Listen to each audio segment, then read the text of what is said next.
There's something strangely comforting about web novels and webtoons. Korean, Chinese, Japanese, it doesn't really matter. Once you've read enough of them, your brain kind of switches into autopilot. You recognize the setup, you recognize the pacing, you feel what's coming, and somehow you keep reading anyway. And I say this as someone who genuinely loves these stories. Web novels and webtoons are absolutely my guilty pleasure. I read them a lot, probably more than I should, and despite all of their flaws, they're fun, easy to get into, and incredibly bingeable. But let's be honest, if you've spent enough time in this space, you've also run into the same recurring patterns, the same themes, the same cliche that show up so often you start noticing them before they happen. Sometimes they're harmless, sometimes they're funny, and sometimes they're just annoying. And nowhere do those cliches show up more clearly than in the protagonist. Especially in reincarnation and regression stories, the protagonist has become the main delivery system for some of the most overused, most recognizable, and occasionally most frustrating cliche in Korean web novels and webtoons. So in this video, I want to talk about that protagonist, some of the habits they always seem to have and the traits they keep repeating. If you've read enough of these stories, you probably already know where this is going. Before we go any further, I want to be clear about something. With how many Korean web novels and webtoons exist right now, this obviously doesn't apply to all of them. There are genuinely great stories out there, well written, emotionally grounded, and thoughtful about what they're doing. But because the space is so massive and because new stories are coming out constantly, a huge portion of them end up leaning on the same familiar shortcuts. And that's where this cliche come from. So let's start with an easy one, probably the most obvious one. The desire to return home. On paper, this makes complete sense. If you suddenly wake up in another world, of course you'd want to go back. That's not strange, that's human. In fact, it would be weird if the protagonist didn't think about it at all. The problem isn't that this desire exists, the problem is that it almost never goes anywhere. Most of the time it feels like the story brings it up once, maybe twice, just to check a box. The protagonist thinks, I want to go back home, and then nothing. There's no real emotional weight attached to it, no pressure, no pushback. It's just kind of sit there untouched. Worse, you rarely see the protagonist actively working towards that goal. Not emotionally, not narratively. It doesn't influence their decisions, it doesn't complicate their relationships, it doesn't slow them down. And that's where it starts to feel hollow, because if returning home is truly important, then it should clash with everything else the story is doing. It should make the relationships complicated, it should make the protagonist hesitate before getting close to people. It should raise questions like, if I plan to leave, should I even build a life here? But most of the time, none of that happens. The protagonist immediately starts forming friendships, romantic relationships, emotional bonds, all while still technically wanting to return home. And the story never forces them to confront that contradiction. There's no tension between those two ideas, no emotional cost, no moment where they have to stop and actually think about what they're doing. So the desire to return home ends up feeling less like a meaningful internal struggle and more like a line that had to be there because that's what reincarnation stories are supposed to do. And that's kind of the core issue with a lot of this cliche. They're not wrong ideas, they're just ideas that never get challenged. And once you notice that lack of follow-through, you start seeing it everywhere. Which brings us to another classic, the protagonists hiding their powers. This one might actually be one of the most annoying for me, not because it can work, but because most of the time there's no good reason for it. Or rather, there is a reason, but it's never more than an excuse. Sure, the story will usually give you something. The protagonist doesn't want attention, they don't want trouble, they want to stay low and observe things from the shadows, and logically, fine. That all makes sense. But storytelling isn't a logic exam, it's supposed to be interesting first. There was a time when hiding your power felt cool, a mysterious character working behind the scenes, manipulating events, choosing when to reveal themselves. That used to be an actual setup, now it just feels like another box that needs to be checked. But here's the part that really breaks it for me. In a lot of these stories, the protagonist isn't hiding their powers because they're too strong. They're not some walking catastrophe who needs to stay invisible for the sake of the world. Most of the time they're just competent, stronger than average, sure, but nowhere near powerful enough to justify pretending they're completely useless. And yet that's exactly what they do. Instead of dialing their strength down a little, they dial it down to zero. They don't just avoid standing out, they actively make themselves look weaker than the average person in that world. They fail at basic things, they accept humiliation, they let situations spiral out of control for no real reason. And that's where it stops making sense. Even if you accept the idea of hiding your power, there's no reason to hide it that much. You could show just enough ability to function, just enough competence to avoid constant trouble, just enough presence to not be treated like a joke. But the story doesn't allow that, because the goal isn't caution, the goal is manufactured disrespect. The protagonist has to be underestimated, they have to be looked down on, they have to be dismissed by everybody around them. Not because it serves the story, but because the genre expects that moment where everyone later realizes how wrong they were. So the protagonist isn't hiding their power to survive, they're hiding it to set up a future validation. And that's what makes it annoying. It's not tension, it's not strategy, it's not even mystery, it's just a delayed payoff the story is clearly saving for later. Which means the hiding itself doesn't create intrigue, it creates waiting. And when a story keeps asking you to wait for something you already understand, that's not restraint, that's stalling. And all of this eventually leads to what might be the most frustrating cliché of them all, the protagonist who refuses to get involved with the main story. This one needs a bit of explanation, because it shows up very specifically in reincarnation stories, especially Korean web novels and webtoons. Most of the time, the setup goes like this: the protagonist reincarnates into a story they already knew, usually a novel, sometimes a game, and because of that they decide that the smartest thing to do is stay out of everything. They don't want to interfere with the main plot, they don't want to interact with the main cast. They believe that if they just stay on the sidelines, the world will unfold exactly the way it's supposed to. And this is where the logic completely falls apart. First of all, and this is the obvious part, they never actually stay uninvolved. The story won't let them. They always end up pulled into the plot, dragged into the main cast, or forced to intervene when things go wrong. So you get this constant loop where the protagonist keeps insisting they won't get involved, right before getting involved anyway. It's repetitive and it gets old fast.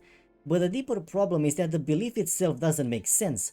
The moment the protagonist reincarnates, this stops being a story on paper. This is now a real world with real people, real decisions, and real consequences. Even the smallest change would logically start altering how events unfold, yet the protagonist acts as if everything is locked on rails. They assume the story will progress exactly as it did before, despite the fact that they now exist inside it, despite the fact that they make different choices, despite the fact that they interact with the people who were never meant to meet them. That assumption is already shaky when they reincarnate into a novel, but when they reincarnate into a game it becomes outright absurd, because games don't even progress on their own. As players we control everything. We fail, we retry, we make mistakes, we die, sometimes a lot, before reaching the ending.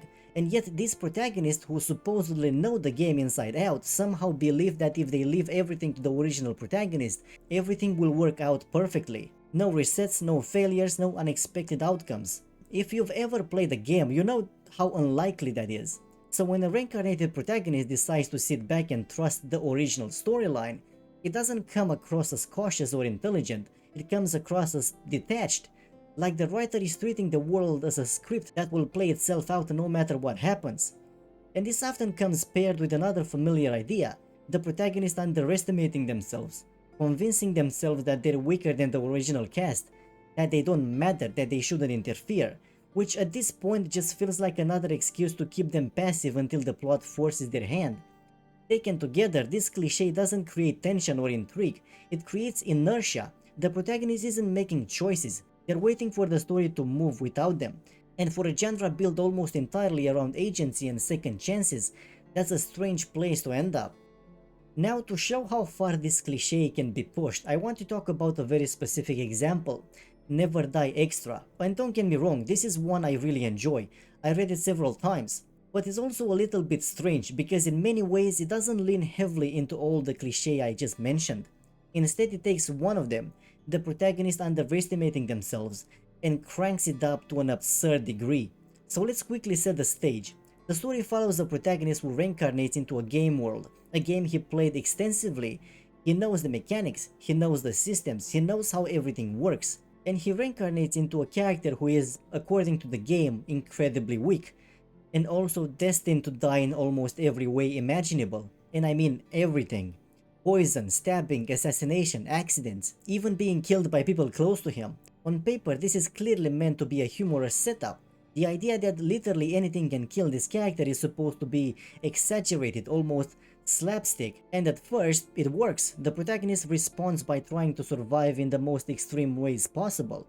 He deliberately exposes himself to poison to build resistance. He conditions his body so it can withstand injuries. He prepares obsessively for every imaginable danger.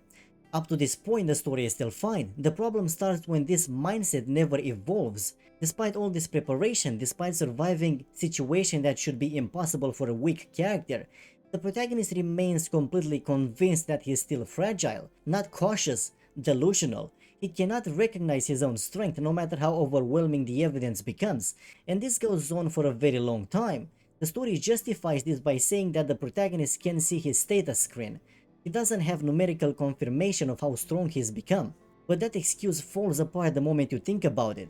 Because if you've played the game enough, especially one you supposedly know inside out, you don't need numbers to understand relative strength. You can tell by context, by comparison, by how easily you defeat enemies that were once considered dangerous.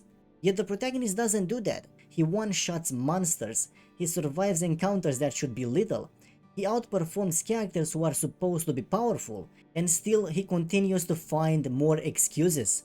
At this point, the story isn't playing with irony anymore, it's trapped inside it. It takes well over 100 chapters before the protagonist even begins to acknowledge that he might be strong by the standards of this world, and even then he reframes it to protect the same illusion. Eventually, much later, he realizes that he is not just strong, he's stronger than the original protagonists of the game. But by that point, we're deep into the story. For a huge portion of it, the narrative is stuck circling the same joke, the same justification, the same internal denial, and that's the danger of this cliché. At the end of the day, none of these clichés exist because writers are lazy or untalented. They exist because they work. Reincarnation stories, regression stories, game world stories, they're built for comfort, they're familiar, predictable in a good way, and easy to sink into. That's why so many people, myself included, keep coming back to them. There's nothing wrong with enjoying a story that doesn't constantly challenge you. The problem only starts when familiarity turns into autopilot. Most of the clichés I talked about aren't bad ideas on their own. Wanting to return home makes sense, hiding your strength can work, avoiding the main story might even feel smart at first, but when these ideas are introduced and then never questioned, never pushed against, never allowed to evolve, they stop adding depth and start draining it. What makes this especially frustrating is that the genre is full of potential. These setups are perfect for exploring agency, choice, identity, and consequence. Being reborn with knowledge of the future should be emotionally heavy. It should complicate relationships. It should force hard decisions. But too often that weight gets smoothed over in favor of convenience. Stories like Never Die Extra show how quickly a single cliché can take over when it becomes the core engine of the narrative. What starts as an amusing exaggeration slowly becomes the entire story, trapping both the protagonist and the reader in the same loop for far longer than it needs to. And yet, despite all of this, I still read these stories, because when they're done well, even within constraints, they're incredibly satisfying. The problem isn't the genre, it's the reluctance to let familiar ideas grow into something more. These clichés don't need to disappear, they just need to be treated as starting points, not finish lines. And honestly, that's why they're so frustrating in the first place, not because they exist, but because they could be so much better. If you've read any of these stories and found yourself nodding along, you're definitely not alone. And if you disagree, that's fine too. A lot of these clichés work for a lot of people, and I'm not here to tell anyone what they should or shouldn't enjoy. I'm just talking about the patterns you start noticing once you've been around this space long enough. If you want to share your own favorite or most annoying cliché, feel free to leave a comment. I'm genuinely curious what stood out to you. If you enjoyed this kind of video, consider liking it and subscribing. I make more long form videos like this, mostly about storytelling, characters, and narrative patterns across different genres. And if you want to keep going, there's another video on the screen right now. You might enjoy that one too. Thanks for watching, and I'll see you in the next one.